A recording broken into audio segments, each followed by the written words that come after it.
Howard Beck, senior NBA reporter from the Bleacher Report, back here on the Rich Eisen Show. How are you, Howard? Hey, Rich, how are you? I'm good. You think Paul George wears green by the end of the day? No. I could be hellaciously wrong on this, Rich, but I still don't believe that they're seriously considering trading him right now. You have to explore everything. You have to see what's out there. You have to gauge his value. But there's no urgency for the Pacers to move Paul George. He's not a free agent until summer of 2018. He has immense value to your franchise. Those guys are really hard to find, and they found him with, I think it was the 10th overall pick when they got him. The urgency's not there yet. Paul George hasn't demanded a trade. He's not said, I won't re-sign. He has simply expressed some concerns, as anybody in his position would, about the fact that their latest attempts to bolster themselves and get back into contention didn't really work out. Well, you could make a case that there's no urgency for the Celtics either, right? I mean, that's what I've been advocating the last couple of days, that they may not need to overpay for somebody right now when Golden State is so clearly terrific, and that whoever they get might not even get them past Cleveland when it's all said and done. No, and I'm with you on that. Boston, I know everybody loves, and Twitter, NBA Twitter loves mocking Danny Ainge for sitting on these picks, and when's he going to, they can't make a deal. Come on. These are really valuable assets they've got, and they've done an incredible job of building the team they have in the first place. It wasn't that long ago that they were tearing down the last pieces of that championship core, and their rebound back into contention, or at least upper tier contention, has been phenomenal. So I'm with you. I mean, there's not an urgency. There's no deadline for the Celtics to do it. However, if there's an opportunity to spend those assets to get a Jimmy Butler or a Paul George, I think you do it only because there's no guarantee you're ever getting a guy like that in free agency.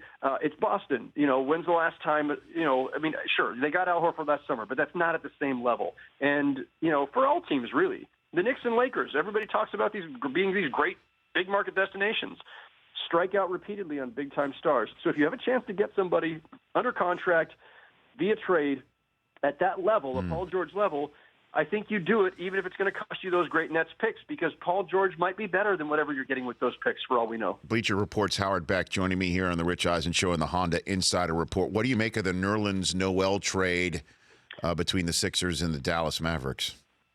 Great trade for Dallas, unconditionally great. Strange trade for Philly. Dallas, they are overdue to make moves like this, to start trading out older vets and whatever else to get some young core players. And, Nerlens-Noel is not a franchise guy, obviously, but he's a really good young piece. And they haven't done enough to try to get those kinds of pieces in the last several years, because they keep trying to just patch it up with veterans around Dirk. And then Carlisle works his magic, and lo and behold, they repeatedly end up back in the playoffs. But at some point, you got to plan for the next era, and I don't think the Mavericks have done that very well. They traded away good young players like Jay Crowder, who really blossomed in Boston after being in that Rondo deal.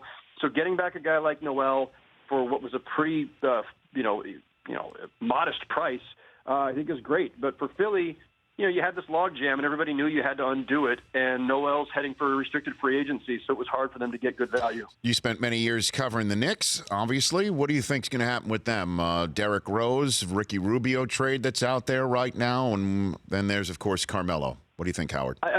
Yeah, Rich, I've never thought that Carmelo was going to end up getting moved by the deadline. I still believe that, anything can happen. Surprises, happen all the time in this league, but it's just hard to find the right destination for Carmelo Anthony. Plus, he's got the no-trade clause. I think if he's going to get moved, it's going to be in July, and that's still an if. Derrick Rose has always been, I thought, their best move, because he's an expiring contract. Whoever's acquiring him doesn't have to really worry about, taking on massive, payroll, obligations. The Rubio thing's interesting, because I think Ricky Rubio is still really valuable. Yes, the jump shot kind of comes and goes, but he's a really good defender and a phenomenal passer. And, even in a point guard rich league, there are still teams like the Knicks, for instance, that could really use a guy like him. So if they can pull that off, Rose for Rubio with whatever else is thrown in on either side, I think it's a great move for the Knicks, a curious move for Minnesota. But look, they have Chris Dunn and Tyus Jones waiting in the wings. You wrote that you think the Kings are going to be fine without DeMarcus Cousins, and you're not a hot take guy, Howard. What are you talking about here? You're not a hot take guy.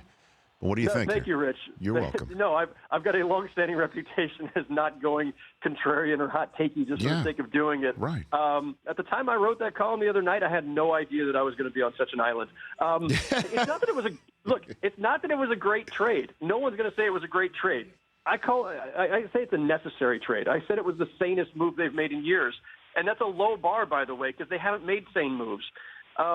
I just don't think that DeMarcus Cousins is a guy you can build around. I don't think it's a safe or predictable path forward for anybody. It hasn't been for the Kings. Yes, they have failed him in some ways in terms of the environment, in terms of moves that they've made and moves that they haven't made.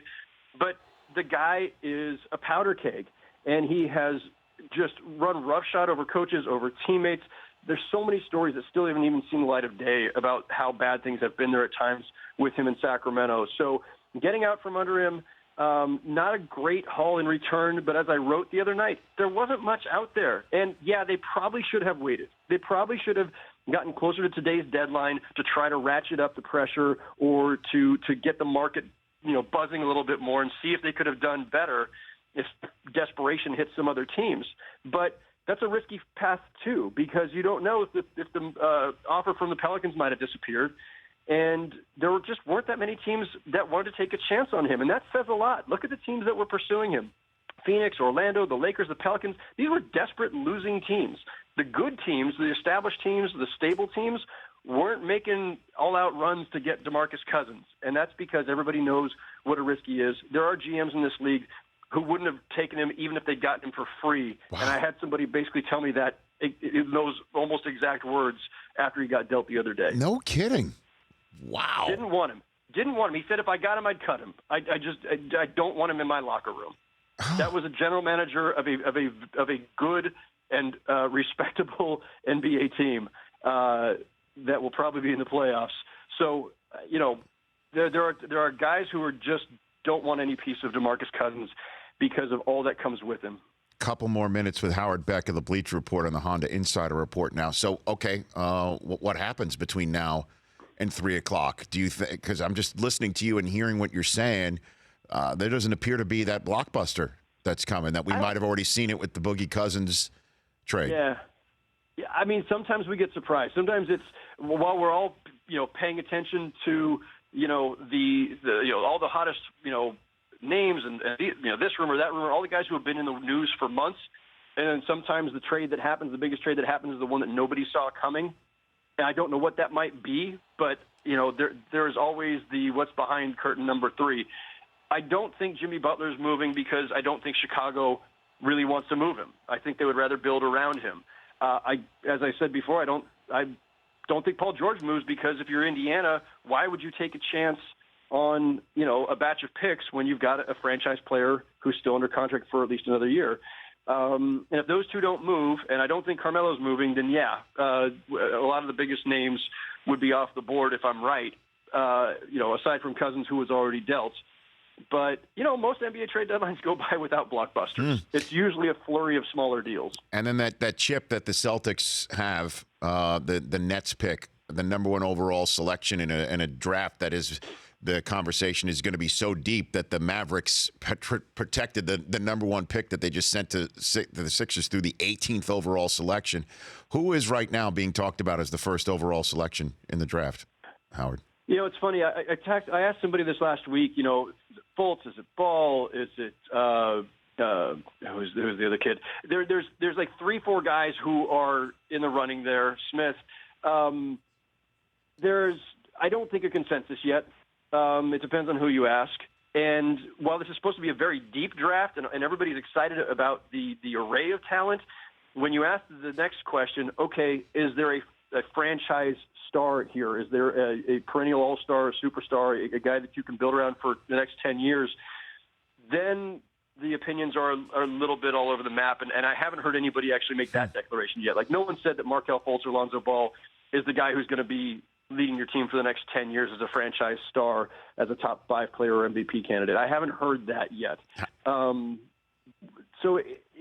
that's why it's hard. That's why it's hard to trade a Paul George, because, yeah, that pick's really valuable if you get the Nets pick. That's could be number 1 overall or no lower than 3rd, depending on how the lottery balls bounce. And that's part of it, too. It's not guaranteed to be number 1. It could be as low as 3. But they also have, by the way, the Nets pick, the Celtics own the Nets pick outright in 2018 also, which is another, potentially valuable piece there. So, but it's always the unknown. It's the mystery of those picks versus what you've got at hand. Howard, thanks for the time. Always appreciate it. We'll chat soon. You got it, Rich. Thank you. Bleacher Report's Howard Beck, at Howard Beck on Twitter, and the Honda Insider Report here. The Rich Eisen Show, weekdays at noon Eastern on Audience.